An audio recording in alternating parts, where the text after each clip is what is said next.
What's up tech friends, my name's Gareth, this is Tech Check, and today we're going ultra budget build. So if you're interested, full list of the parts down below. All these parts are brand spanking new with the exception of the graphics card. Because the one caveat here is we are budget restricted. I had a budget of £400. We needed to get as many new parts as physically possible and as new as possible. And I knew that weren't going to be quite available with regards to the graphics card. But that being said, we are not really graphics focused because this is not a gaming PC. It's more for my friend's grandma that wants something reliable. She ain't got to maintain much, but it's going to be able to do everything that she wants it to do. Teams, Zoom, online banking, a bit of Netflix here and there, and some light web games as well. And that little graphics card there is going to do exactly that. Coming in at just over £400, £403. I don't think we've done too bad. Full link for all the parts down below in the description. Let's do this. So we'll crack on with this B550 DS3H motherboard, guys. I went B550 just so that she had two M.2 slots, a newer platform than B450. But if you are on an even tighter budget, you could have gone B450 and done a BIOS update to allow this 5000 series CPU to actually work. Let's get this out, put it on the box. We're going to chuck in here, guys, as this board is B550, it is Ryzen 5000 ready. So we are going to be pairing that with the Ryzen 5 5500, 6 core, 12 thread. Let's get it out the box. Let's get it in.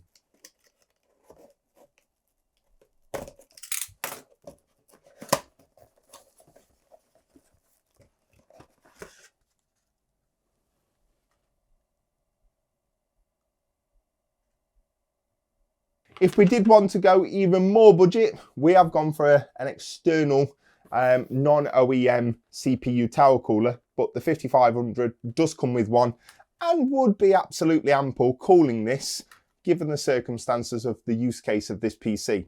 But we've gone for an external one, so we won't need this. We can go ahead, open up our AM4 socket. We can take out our CPU, just remembering that on 5000 series, all the pins are still on the back of the CPU. We then match up the triangle on the CPU with the triangle that is on our socket, and we can drop it into place. Once it's in, we can lower down our retention arm, locking it down. It's as simple as that, guys.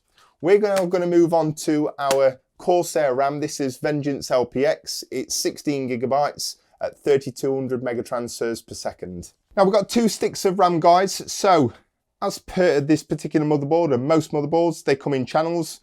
They come A1, A2, B1, B2. So what we want is A2 and B2, which is the second slot and the fourth slot. So we want the grey ones, guys, not the black ones. Make sure that both of sides are actually undone. And then all we've got to do is line up our stick of RAM with the actual DIMM slot itself. If we try and put it in and it doesn't line up, it won't be able to be pressed down. Don't force it. Once you've got them lined up, even pressure either side until you hear that click. We do the same for this one. That's it. That's our RAM installed.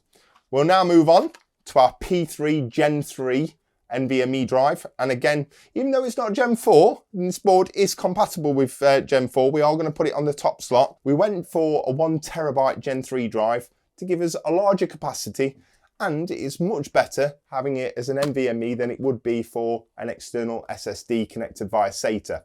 They're about 500 megabytes a second. These are around 3,500 megabytes, so quite a lot faster. Let's get installing it. To install our drive, guys, really straightforward. We can place it at a 20-degree angle into the actual slot and push slightly forward. Our catch, we can then pull out.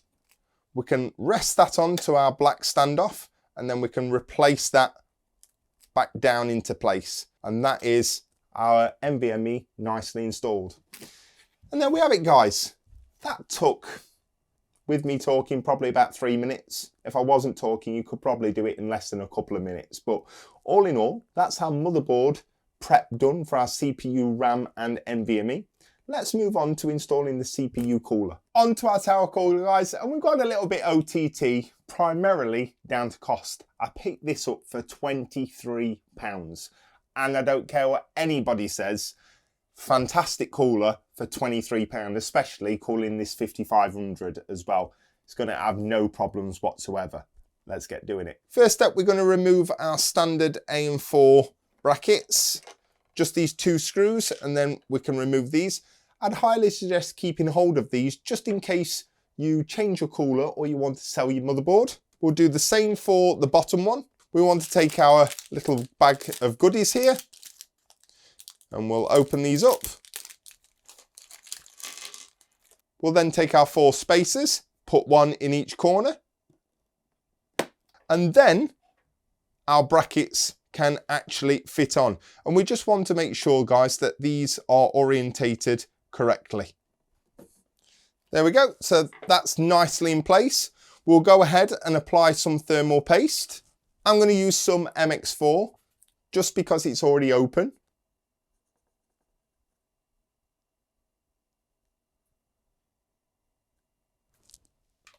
And then all that's going to happen, guys, is effectively these 2 screw holes are going to sit onto these 2 standoffs and we're going to tighten it up by these screws.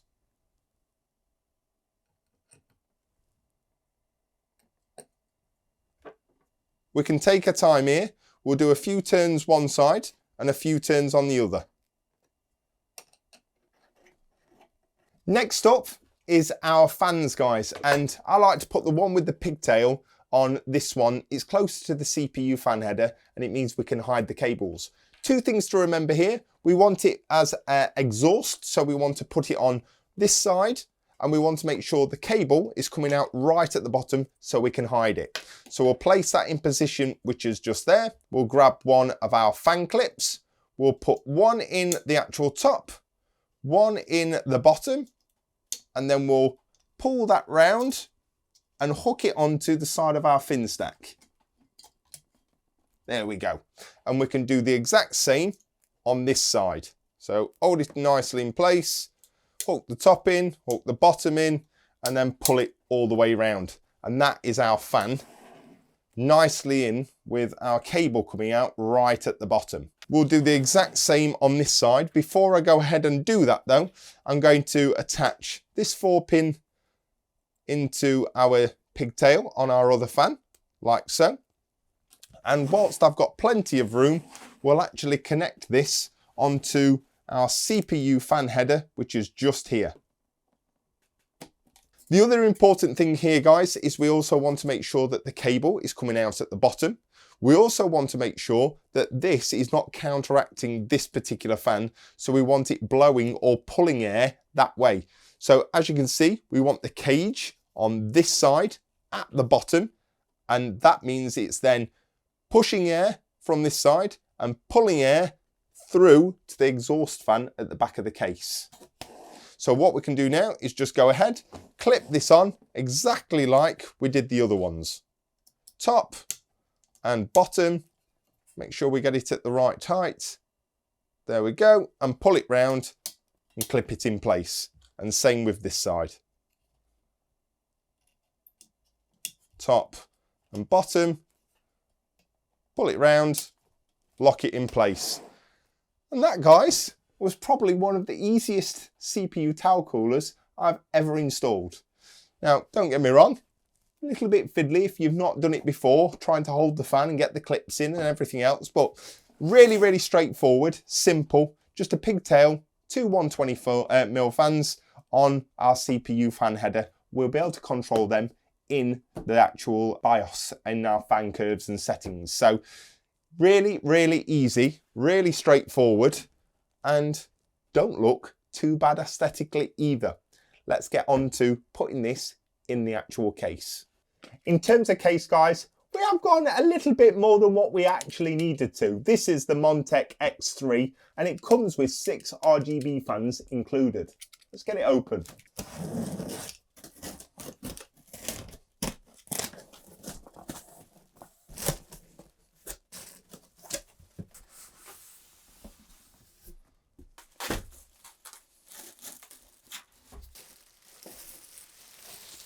It's a little bit taller than what I actually thought, but not a bad looking case. I think this cost about £50, guys. And I thought easy access to clean, plenty of actual air being flown through this case, magnetic filters, top and bottom, PSU shroud. We have got a little bit here, which is open for our PSU, but plenty good enough, guys. And for 50 quid, I don't think you can go wrong. So full mesh, funny panelled front panel here as well. But overall, we've not got them bend and snap PCI Express brackets at the top. We've also, like I said, got 6 RGB included fans, 3 at the front, 2 at the top, 1 at the rear. So no added expense if you don't want to actually go out there and buy additional case fans as well.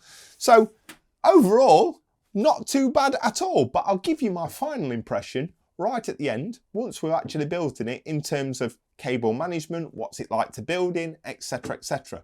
That being said, let's take this front panel off and side panel, get our actual motherboard installed. 2 thumb screws, are they captive? No, so we can just about undo these. They were quite tight, so we'll take them off, pull our side panel, and that's our rear panel took off. There's got to be a few drawbacks. So it doesn't seem like there's any sound dampening in there. It doesn't feel like it's going to stop any bullets or anything like that either, guys. But what do you expect? So we can open up our magnetic glass side panel. We'll slide that over. As you can see in this particular case, our 9 standoffs are pre-installed. We don't have any grommets, which I wouldn't expect at this price point anyway. The first thing that I would advise anyone to do, guys, unless your motherboard has an integrated I/O shield, now's the time to go ahead and undo that. Let's install this. All we've got to do is push it in from inside the case. Make sure it's orientated the correct way. A few pushes in each corner, and that should lock it into position. We can then go ahead, pick up our motherboard and lower it into place.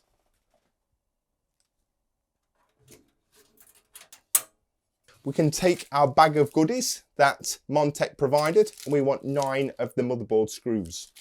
The screws we're looking for are these screws here. It's got a nice flat head that's going to make good contact with the grounding pins.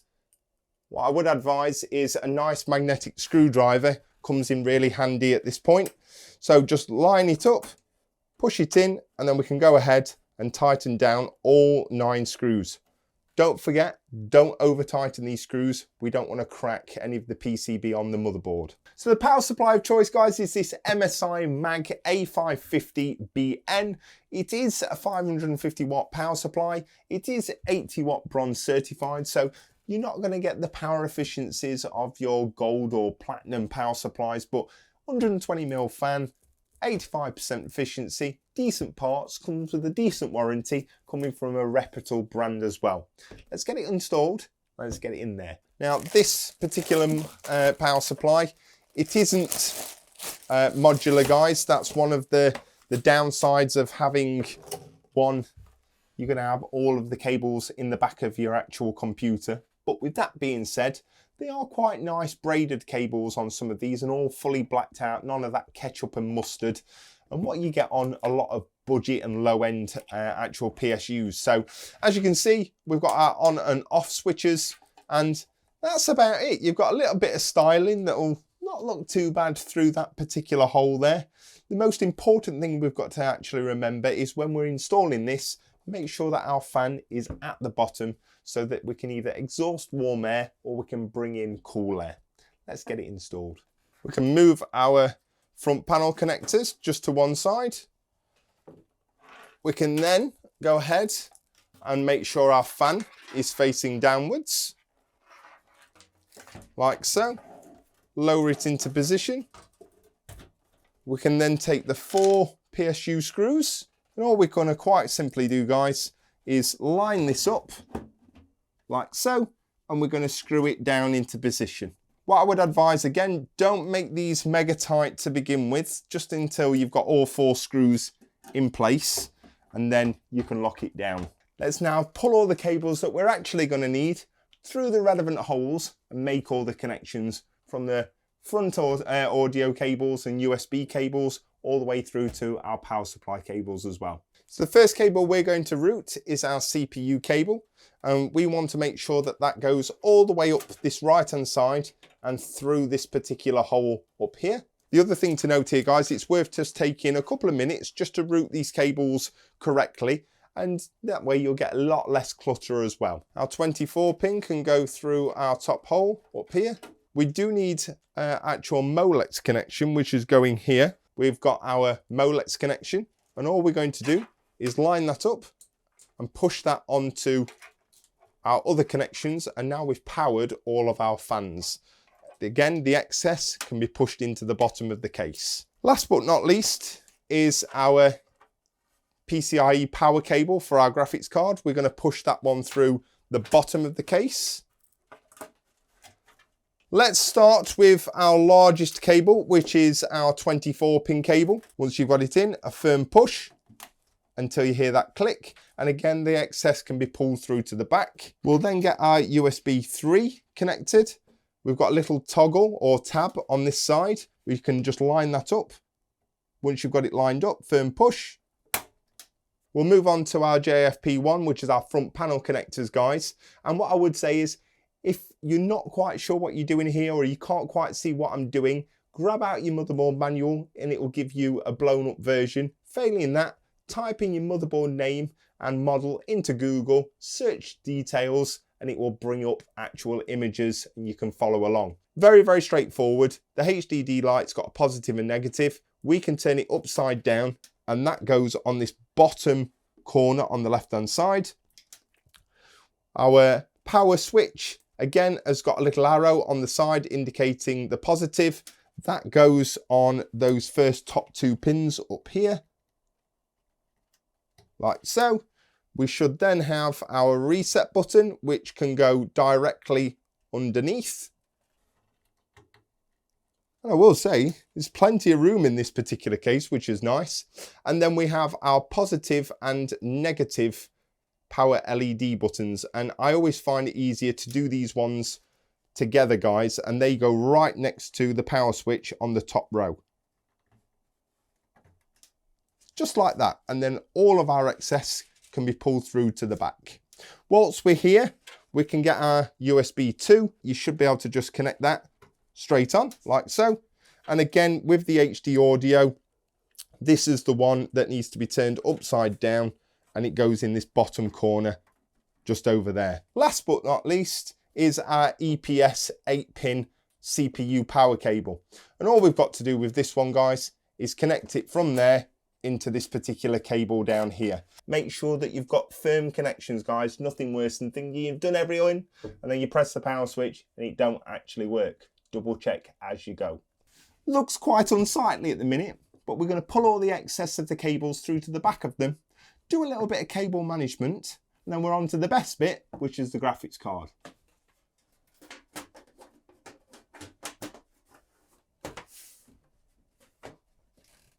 And as you can see, guys, absolutely loads of room at the back there. Solid back panel. If you can't see it, it's not that bad. So there was only so much, guys, that I could actually do with a £400 budget. And given the fact that we did only have £400, we've opted for a 1660 Super. Now, 6 gigs worth of VRAM, gonna be plenty enough for what this system's going to actually be doing. So I actually picked up this for about £60 here in the UK. Given the fact that it's in fully working order, I've repasted it, absolutely fine. I don't think that is a bad deal at all. Would I advise going out buying 10 series or 16 series graphics cards at the right price if you've got the right mindset on what they're going to do? Absolutely. If it's an extreme budget build, no problem at all. If you're looking to play 1080p, IFPS, etc., then that's not going to be the card for you. If I would have had an extra £100 budget, so £500, it would have allowed me around £150 to £200 if I'd have saved money on other parts. And then I would have opted for a used 3060 or a 3060 Ti, something like that.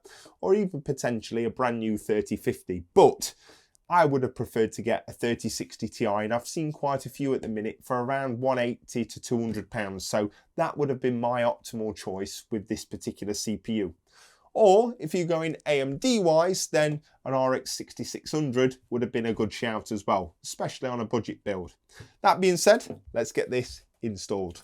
We want to be installing it into slots 2 and 3, so we can go ahead and install these. These will probably fall in there as well. Right, we can get our 1660, make sure our PCIe slot's open. Once it's in place, firm push, nice little click.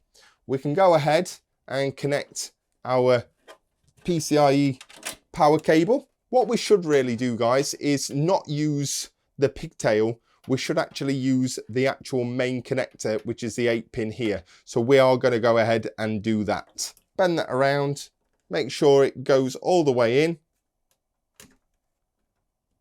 Nice firm click. And what we can also do is go ahead and replace the 2 screws and tie our graphics card down to the case. So we've finally reached that point, guys, where we test to make sure that everything's working. Now, I've just shoved in my USB stick on the back here. It's got our Windows 10 already installed on there. Let's put some power on. Let's press the power button. Woo! There we go. All 6 fans are lit up. Now, I have made a little bit of a boo-boo. This case has got 6 RGB fans, but the front 3 are 140s, the top 2 and the rear are 120s. That's a really good sign, guys. The coolers all working fine, graphics cards spinning, everything is as it should be. And that's really nice. What we should start to see is a little bit of a swirly before we go into the Windows 10 installation media. So overall, guys, absolutely fantastic. And do you know what? Whilst it's great building these outlandish 2, 3, 4,000 pound computers, sometimes it's nice to come back to your roots and actually build something that your normal everyday person can actually build as well. And something that's £400, maybe you've got a 9, 10, 13-year-old son or daughter that would like to get into PC gaming. You don't want to spend an absolute arm and a leg. This is actually really, really good. If they like it, you could always upgrade it. There's nothing wrong with this CPU. It's going to play all the latest titles, even at higher frame rates. If you're wanting to pay at 1080p, if you put in a better graphics card, such as a 3060 Ti or something like that. But that's if your budget allows you to do that. If you don't and you want 400 quid, then there's nothing stopping you with an entry level like this particular card, 1660 Super. So overall, guys, love to hear your thoughts. Has anyone built any budget builds lately? If so, let me know what you've actually built. As I said, if you're going AMD, a 6600 would be absolutely fantastic. Let me know what you've been building, and especially at what budget. Do you think I did a good job? And do you think this is going to actually cover what she wants it to do? I'm hoping so, and I'm hoping you guys have enjoyed the video as well. Make sure to smash that like button. Don't forget to subscribe because it really helps me out. Have a great weekend, and I'll definitely see you in another one. Take care.